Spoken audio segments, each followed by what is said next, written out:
कावड़ यात्रा में जयकारों का उद्घोष,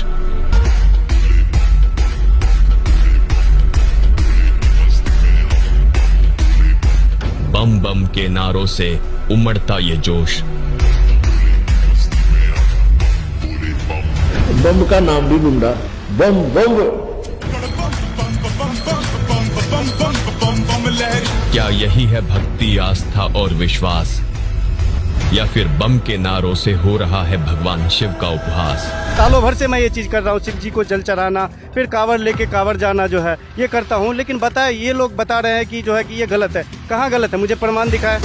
वेद में और भगवत गीता जी में, जो कि चारों वेद का सारांश भगवत गीता जी है, उसमें कहीं पे भी 700 श्लोक में किसी एक भी श्लोक में जो ये साधना कर रहे हैं इसके बारे में कहीं पे नहीं लिखा।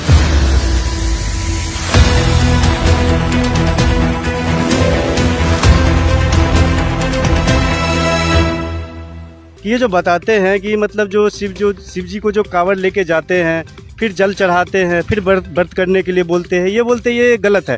तो बताइए कहाँ प्रमाण लिखा हुआ है कि ये गलत है, शिव जी को जा करके जल चढ़ाना? आपका कहने का मतलब है सनातनी पूजाओं को मना करते हैं। तो ये बताइए कि ये कहाँ दिखाया गया प्रमाण कि ये करना गलत है? तो हमें बताइए, शिव जी को जल चढ़ाना या व्रत करना, जो मैं मतलब सालों भर से मैं ये चीज़ कर रहा हूँ, शिव जी को जल चढ़ाना, फिर कांवड़ लेके कांवड़ जाना जो है ये करता हूँ। लेकिन बताए ये लोग बता रहे हैं कि जो है कि ये गलत है। कहाँ गलत है, मुझे प्रमाण दिखाए।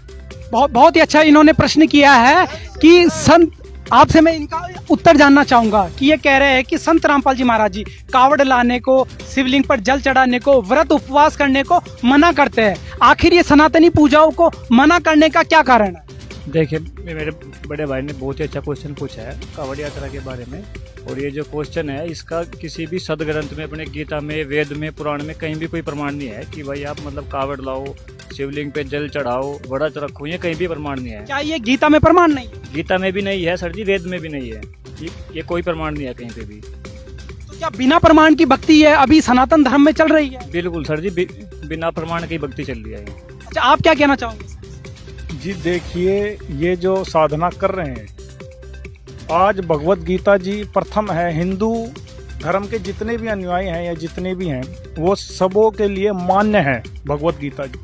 उसमें 18 अध्याय 700 श्लोक लिखे गए हैं। अगर इनकी साधना इतनी ही यथार्थ है और ये परंपरागत करते हुए आ रहे हैं तो उसका कहीं तो प्रमाण होता। भगवत गीता में 18 अध्याय बोले गए, किसी एक श्लोक में तो होता कावड़ लाने के बारे में, व्रत करने के बारे में, तीर्थों पे जाने के बारे में। वेद में और भगवत गीता जी में, जो कि चारों वेद का सारांश भगवत गीता जी है, उसमें कहीं पे भी 700 श्लोक में किसी एक भी श्लोक में जो ये साधना कर रहे हैं इसके बारे में कहीं पे नहीं लिखा। इससे पता चलता है कि ये शास्त्र अनुकूल साधना नहीं है। अगर शास्त्र अनुकूल साधना नहीं है तो इसका प्रमाण भी कहीं गीता में होगा, किसी श्लोक में या किसी मंत्र में? जी बिल्कुल, गीता के अध्याय 16 के श्लोक नंबर 23 और 24 में लिखा गया है कि उसमें भगवान अर्जुन को कह रहे हैं कि आपके लिए क्या भक्ति कर्म करने योग्य है और क्या नहीं करने योग्य है, इसके लिए ये शास्त्र ही प्रमाण है। शास्त्र हमारी भगवत गीता जी है, जो चारों वेद का सारांश है। दर्शकों, सवाल बड़ा ही रोचक है। क्या करोड़ों शिव भक्त जो कावड़ लेकर आते हैं, शिवलिंग पर जल चढ़ाते हैं, वो गलत है? संत रामपाल जी महाराज का और उनके शिष्यों का कहना है कि ये मनमानी साधना है जिसका शास्त्रों में कोई प्रमाण नहीं है। क्या वास्तव में कावड़ लाने का कोई प्रमाण नहीं है? क्या ये मनमानी भक्ति है? सवाल तो ये भी है कि ये भक्ति है भी या नहीं, क्योंकि कावड़ लाने की जो परंपरा है वो कब और कैसे शुरू हुई ये अलग विषय है। कावड़ लाना और शिव पर जल चढ़ाना जो वर्तमान में ट्रेंड बन चुका है, उस पर एक नजर डालते हैं। कावड़ यात्रा के रास्ते और डीजे बजाने को लेकर बरेली में जमकर बवाल हुआ। पत्थरबाजी करते कांवड़िए। हरियाणा और यूपी के डाक कांवड़ियों में आगे निकलने की मामूली बात को लेकर रुड़की के समीप मंगलोर में उस समय संघर्ष हो गया जब दोनों गुट हरिद्वार से गंगा जल भरकर अपने अपने गंतव्यों को वापस जा रहे थे। इस संघर्ष में हरियाणा के डाक कांवड़ियों ने यूपी के डाक कांवड़ियों की लाठी डंडों से जमकर पिटाई कर डाली, जिसमें यूपी के मुजफ्फरनगर जनपद के सिसोली गांव निवासी कार्तिक नाम के एक कांवड़िए की मौत हो गई। दोपहर बाद की घटना है। दिल्ली के मोती नगर में एक कांवड़िए की कांवड़ में कार टच हो गई। कांवड़ का जल बिखर गया। हाँ, तो फिर कांवड़िए गुस्से में आकर डंडे चलाने लगे। थोड़ी देर में कांवड़ियों की भीड़ लग गई और गाड़ी का सत्यानाश कर दिया। हरिद्वार की रुड़की में एक शिव भक्त की कावड़ खंडित होने के बाद जमकर बवाल हुआ। कावड़ियों ने चालक के साथ जमकर मारपीट की। इसके बाद कार में तोड़फोड़ की और उसे पलट दिया। यही नहीं, कुछ कावड़िए तो कार को आग लगाने पर भी आमादा हो गए। दर्शकों, इन तस्वीरों को देखकर तो हर कोई यही कहेगा कि ये भक्ति साधना नहीं है, ये केवल और केवल मनमाना आचरण है। जो गंगा भगवान की जटाओं से होकर गुजरती है, उस जल को आप मंदिर में शिवलिंग पर चढ़ाने से मोक्ष प्राप्त करना चाह रहे हैं।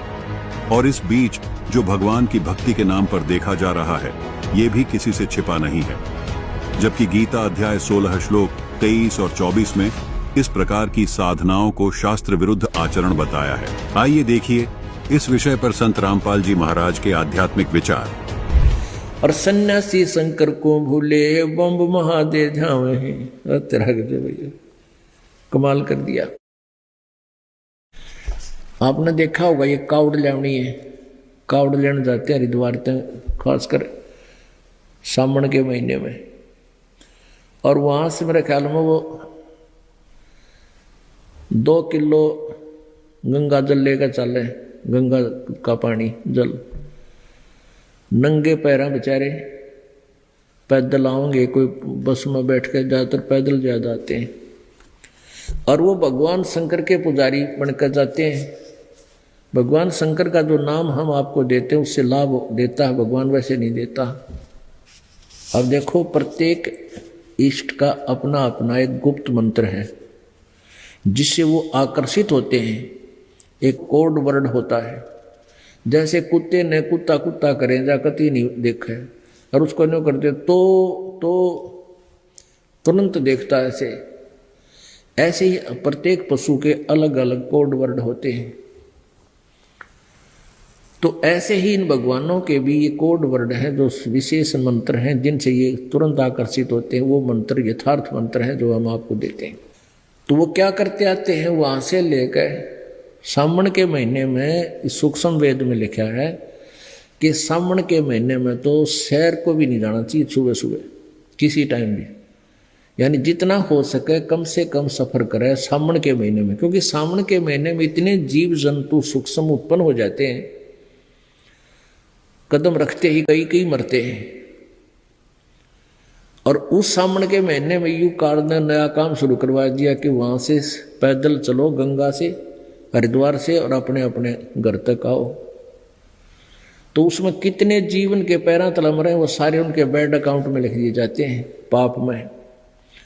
और पैया गंगा जल लेकर आए वो बता भगवान शिव जी का उस गंगा जल का भूखा है, और नाम लेते नहीं भगवान का। बम बम महादेव भी ना कहते हुए बम बम बम बम। अब उन कोई नो के नहीं है बम का नाम भी बुंडा, और वो मानने इसने मंत्र तत्काल में हमारे को सारे ये उल्टे पाठ पढ़वा रखे हैं। और एक दूसरे ने कहेंगे ओ बोले चाल आगे ने, और बेबर ने कहेंगे ए बोली चाल आगे। इन नहीं बेरा तुम के संज्ञा दे रहे हो निकम्यो, आप बोला बन रहे बेबर बोली बना रहा। तो इसे हम कति ऐसे हो गए भक्ति में, कति -0 में पहुंच गए। अब इस -0 से ऊपर उठाने के लिए इस दास को कितना संघर्ष करना पड़ रहा है, लेकिन ये सफल होगा। ये यथार्थ ज्ञान है और इसी से जीव का कल्याण हो सकता है। कक्कड़ भांग तमाकू पीवे, बकरे काट तलावे हैं, सन्यासी शंकर को भूले बम्ब महादेव ध्यावे हैं। यो भी बैदा है बैदे से भेद अलैदा, यो भी बैदा बैदा क्यों जाण्या, हम सतगुरु बैठे न्यू जाण्या। दर्शकों, संत रामपाल जी महाराज ने अपने सत्संग प्रवचनों से समझाया कि कावड़ लाना शास्त्र विरुद्ध मनमानी साधना है, जिसके करने से आपको मोक्ष प्राप्त नहीं हो सकता। संत रामपाल जी महाराज के शिष्यों ने हमारी आंखें खोल दी। संत रामपाल जी महाराज देवी देवताओं की भक्ति छुड़ाते नहीं, बल्कि वो तो मंत्र जाप देते हैं। आज हमें पता चला कि भगवत गीता में ओम तत्सत इति निर्देश मंत्र लिखा है, ये तो हमने कभी देखा ही नहीं। हमने तो लाल कपड़े में लपेट के अपने घर में गीता को रख रखा है और अगरबत्ती दे देते हैं, बस इतनी पूजा करते हैं सर। आज हमारी आंखें खोल दी संत रामपाल जी महाराज ने।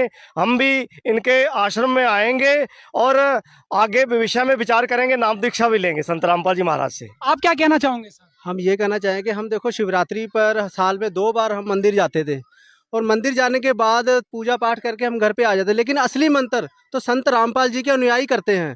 लेकिन हम इन्हीं को देखकर अब हम आश्रम में जाकर सत्संग सुनेंगे और अपना कल्याण करवाएंगे, इसीलिए कि हमारे जितने भी भाई बंधु हैं हम सबको लेके आश्रम में पहुंचेंगे और नाम दीक्षा लेंगे इनसे।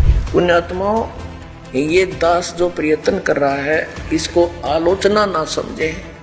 दास की एक विनम्र प्रार्थना है आपसे, इसको आलोचना ना समझे। दास के इस परमार्थी प्रयत्न को ये आपके लिए वरदान सिद्ध होगा। आलोचना तो वो होती है जो हम झूठी कथा सुनावे अपने स्वार्थ के लिए, उनसे हटाकर अपनी दुकान चलावे।